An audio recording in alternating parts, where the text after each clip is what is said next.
Sa Lutsod yung mga to aware the Ilocano people no. Kastoy deta. Apay nga before Tagalog ko rin no. Apay nga momentraak. Hindi pa ako kasapulan diyan. No imentraak agad. Anong sasabihin nila? Pro Marcos yan ako. Huwag tayo magpapaniwala diyan. Laging ganun ang estilo. Kaya hinayaan ni Manang Aimee na mangyari ang dapat mangyari. Bago siya rumeskyo. To gain more confidence and sympathy from the people. Because confident si Manang Aimee. What happened to Pangulong Duterte? Hindi po kami kontra. Bakit?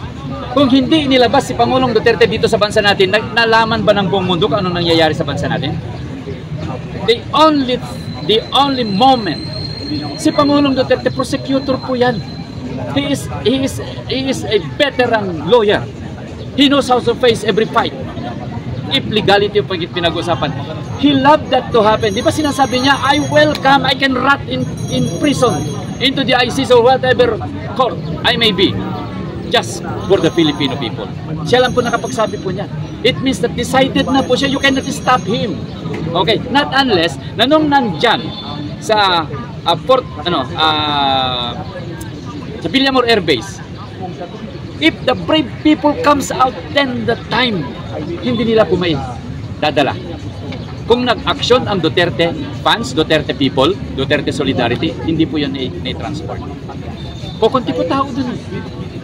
Ano yung gagawin ng mga polis? Paparilin yung mga tao? It cannot. That cannot be. Today is different. So, yung tanong mo, iboboto ko ba si Aimee dahil sa nangyari? Sa akin, hindi kami kasi buboto eh. Alam, hindi kami buboto. Because we don't no longer believe the system of the COMELEC. Why should we vote if we are fighting against the system? Parang kinutsap, parang ako'y ayon na rin sa maling nilang ginagawa. So we remain to that as very fair to vote positions or to vote the administration, to vote the COMELEC. We just don't vote. So ito sir, sordungak lang DJ sa Lutsod muna. Apay ni Manang Aimee, hindi siya because I don't know kung nasaan siya during that time or whatever. Si Bato nga wala. Si Bato nga nakasama nila sa Hong Kong. Nasaan siya? Anong sabi niya? Hindi siya nakasama sir. Nasa Davao siya noon. Pero ang sabi niya, nandoon kami sa malayo, walang signal. Paano ko malalaman nangyayari? Yun ang ano niya. So how much more to Manang Aimee na biglang i-entra sa eksena? But he can call the president. But the problem is, he is disconnected from the president. He is disconnected from his brother. Sinong tatanggap ng call? Si Manang Lisa? Anong sasabihin ni Manang Lisa? Hindi niya sasagutin yun. Huwag kang makialam. Ganun lang yun. So, it is all about political ambition. Bakit? They have to extract the Duterte family. Because yun po yung banta ng kalinisan ng bansa natin. Ito sir, kumbaga parang reaction nyo lang. Si PRRD, di ba nasa dahig na, nasa kulungan na siya. Ang sabi niya, that time will a day will come for reckoning. Parang darating ang araw ng pagtutos, parang ganon. Para sa inyo sir, bakit kaya niya nasabi yun? Nasa dahig na siya. Because sino the law? Sino that he can win? He's very 100% he can win. Ang pinapanalangin na natin yung health niya. Kasi ang first hearing niya, formal hearing is on September 23. That is a very awaited day. If hindi magawan ng abogado na binigyan naman siya ng pagkakataon na parang yung pwede siyang umuwi. While under litigation of the case, pwede naman yun. May grant naman yun ng korte. So, but ang tanong, ang pinakamatinding tanong, what will happen if Pangulong Duterte will step again to this country? What do we expect? Don't you feel that? Don't you ask that to yourself? Kayong mga kapatid namin, mga taga-TDS, mga opposition, what if President Duterte will come back? Alam niyo mangyayari, parang na-energize lahat ng lupa ng Pilipinas na sinong matamaan ng lupa, ma-energize siya. Bakit?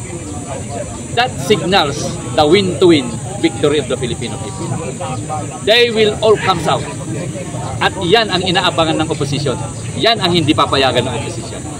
Yan ang pag-iingatan din ng Duterte family na wag yung padalos-dalos sa mga desisyon.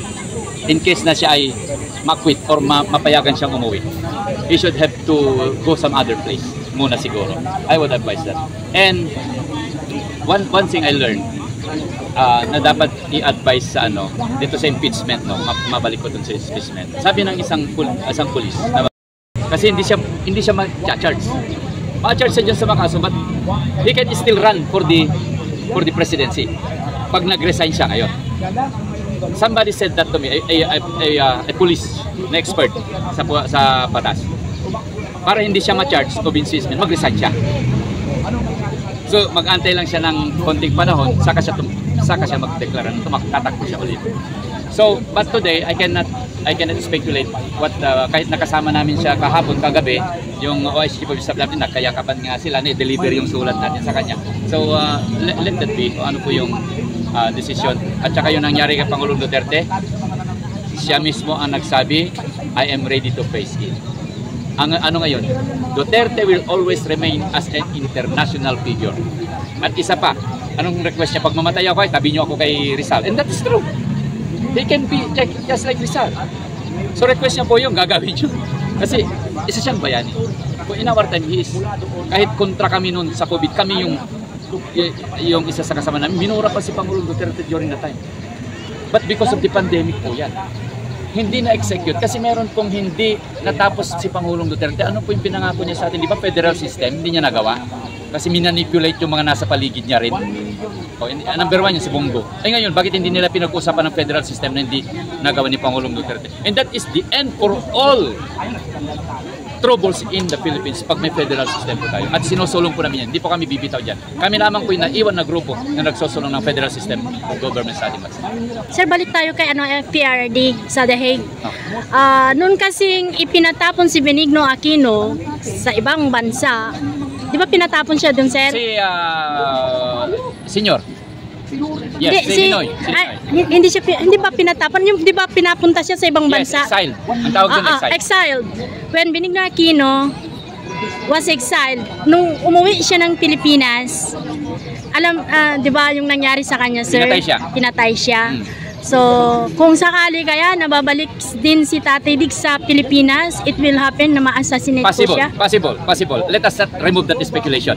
That is very, very 100% possible. Kaya yun po yung, bakit? Ano yung basehan ko? Pinatapon ka eh. Pinatapon ka na eh. What do you expect if you come back? Haharangin ka talaga.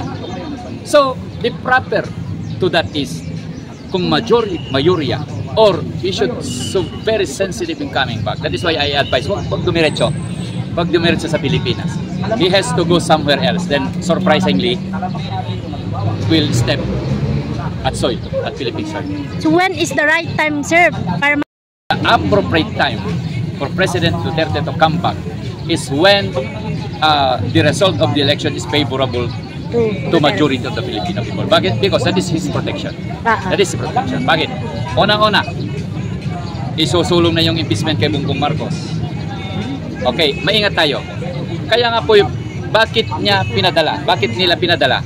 To create contentions between Filipinos na lumabas at magkaroon ng rason ng Pangulo na magdeklara ng martial law. Pero we were very restrained, very calm tayo, very disciplined tayo, hindi tayo walang kudeta na nangyari. So failure yung plano. So another one, they keep on doing that na mag-outrage ang Pilipino para there is enough reason to declare martial law. And that is what they're waiting. So kung before the election, tingnan nyo, may pumutok dito sa Quezon City. Di ba? May granada, may nakagisang granada diyan. They are now creating that commotion. Para tapos ang lahat. Pag nagdeklara before election or something, that just what happened in the time of Marcos, di ba? Pinaputok yung Aquino, yung rally nila, kick-off rally nila. Pinasabog, may mga namatay. Gawa-gawa din ng NPA yun. Hindi naman gawa ni Marcos yun. Anong ginawa niya? Nagdeklara siya ng martial. Just like what will happen today. Pangulong Duterte must not go directly coming home. Wala akong alam kung ano, but that is a precautionary measure. to protect the president, to protect the vice president, to protect the former president. Doon na lang sa ano sir, last na lang po, sorry. Kanina po napanood po natin yung press con about po doon sa impeachment kay PBBM. Yes. Is it worth it pa rin na, sa palagay mo sir, worth it pa rin kaya na final nila yon? Tatlong years na lang po yung sinagot ko natitira. very premature. But it takes effect. In the election result, election proceedings, it caused maybe a damage to the oppositions or to the alliance, to the administration candidate. It caused a damage. But if tanungin nyo, mag-prosper ba yung impeachment? During no, it cannot. It cannot be done now. Even yung impeachment ni Mama Sara, only if kung si Escudero ay makisanib siya sa kalaban, makisanib siya at i-approve niya, papaspasan niya yung impeachment, bayaran nila ulit yung mga senador para pumirma. It could be done as easy that. But ano yung sinabi ni Escudero? It is impossible to finish the impeachment until June 30. Kasi June 30, July, iba na po yung mga uupo, mga bago na po. Thank you, sir. So under the Constitution, it cannot be done rush in impeachment because yung 19th Congress nag-recess na siya. So magre-resume siya is June 2. Ilang days. It is very parang sinadya na tinapos yung impeachment para hindi siya makatakbo sa next. Not unless there will be revolution. So pero yung 5 BP sir mag-expire na yan? June 30 expire na yun. Hindi na siya pwedeng iulit-ulit sa July yung impeachment. That is under the Constitution. It only serves once a year. Probably 100%. Sabi ko 1,000%. Si BBM very possible to impeach that in the next 28th Congress. But I am not. It doesn't mean that I am with Duterte or I am against Bongbong. But that is the law. That is just a perception of what would happen. It's an insight what would possible happen in the future. Thank you, sir. Thank you. Maraming salamat po sa ating mga kababayan Pilipino. Sana po maintindihan niyo po yung side po namin as People's Initiative. Kami po yung nagpahinto ng People's Initiative ni Romualdez. Nag-file po kami ng contra-petition para ihinto nila. So, grinat naman po tayo. Kami po yung genuine People's Initiative from 2019 pa po. Yung sinasabi ni Manang Amy na against siya sa People's Initiative, mali po yun. Ang tema ng People's Initiative ay taong bayan. Hindi po, dapat ang sabi po nyo, Manang, sinabi po nyo, against ako sa political initiative na hindi naaayon sa kagustuhan ng taong bayan. Huwag yung i-declare po ninyo, ako kukontra po ako sa inyo. Kahit magka-Ilocano po tayo, kukontrahin po kayo. Matatamaan po kami kasi genuine po kami. Okay, na ang People's Initiative is coming from the people and it will not be manipulated and we never receive any political money. Nagtulong-tulong lang kami, ganun, kahit wala kaming sweldo para iraos lamang ang mga pinaglalaban ng ating mamamayan. Para masagot at mabigyan ng hustisya ang mga nangyayari sa ating bansa. I hope you will understand Manang Amy na sinasabi mo po dun sa Facebook na I am against the People's Initiative. If you are against the People's Initiative, against ka sa taong bayan. Maraming salamat. Sir, i-clear lang natin sa ating mga viewers kasi mayroong People's Initiative na sinusulong noon ni PBBM. Yes, so, can you clear, sir, kung itong United People's Initiative ay kaiba po doon sa People's Initiative na yon? Yes, kasi inuulit ko, kami ang nagpahinto ng People's Initiative ni Romualdez. Kasi that is a political initiative. Any politician na mag-raise ng People's Initiative, peke po yun. That is a fake. That does not come from the people. Let the people drive the People's Initiative itself and that's a pure initiative. So kontra po kami doon. Hindi po kami pumayag na mag-prosper yung People's Initiative nila. Tayo po ang pinaparinggan ng Comelec. Tayo po yung nagpatanggal ng Smartmatic. Tayo po yung kasama ng Rio na nag-demand through resolution number 13 na napatalsik po natin yung Smartmatic. Pero dapat nakasuhan po yan. Pero hindi ginawa ng Comelec. Dapat kinasuhan yung Smartmatic. Dapat pinakasuhan nila. Bakit? Why did not do that? Because ang operator ng Smartmatic ay Comelec din naman. Thank you, sir. Thank you, the same sir. with Miro. The same with the Miro. Wala pong pinagkaiba yan. Miro at Smartmatic, the same operation, the same mechanism. Na-upgrade lang po yung Miro. Pero sino mag-operate? Hindi pa Comelec. Sir, meron pa po ba tayong pagkilibot dito sa mga susunod na araw? Probably. We will expect that. Why? If the result of the election seems to be unfavorable to the Filipino people, lalabas po yan. Lahat ng mga gumastos, milyon-milyon. Thank you, sir. Thank you. Maraming salamat at God bless sa ating lahat sa ating Thank you, sambayan sir. ng Pilipinas. Thank you, sir. Thank you.